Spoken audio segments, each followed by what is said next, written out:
The first question I had is, how is it that in this environment of the Ukraine-Russia war, when people are already starting to talk about global food crises, the leaders of many countries are predicting actual food shortages happening around the world, how is it that all of a sudden, well, at least seemingly all of a sudden to people outside of the country, the Dutch government decided to propose a policy that will put somewhere between 30 to 50% of the farmers out of business? How did that happen? The only answer I have to it is that it's about control. So this is apparently something that they want. I don't see any other explanation. If you go forward with these types of plans in a time of, well, known food shortages on the horizon, then the only thing I can see in that is intent. And the only reason that I could see a government do that is because they could gain control from it. Because what better way to control people than to control what they eat and when they can eat? So I don't have another answer to that than that it's intentional, sadly.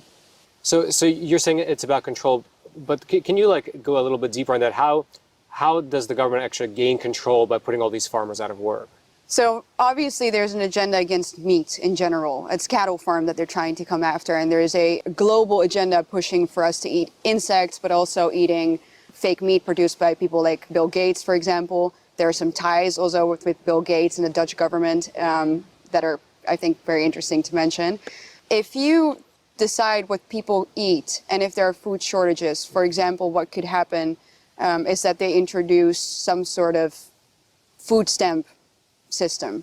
That's thinkable. That would obviously be a digital one. Wouldn't be like back in the World War where you would get paper ones. They would say, no, we're going to use a digital system for it this time because that would prevent it from being fraudulent. People can't have each other's or steal each other's stamps. It would be personally related to your ID, so it would all tie together with the digital identity that they are setting up right now, because all of this comes from institutions that are trying to push for that type of digital global identity anyway.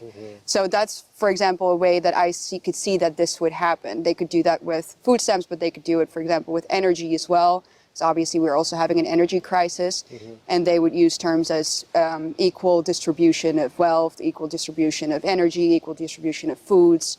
So those are things that you could do as a government to control your people once food scarcity hits. And well, I don't know how bad it's going to get, but it's definitely something that apparently they don't mind, at least, happening. So.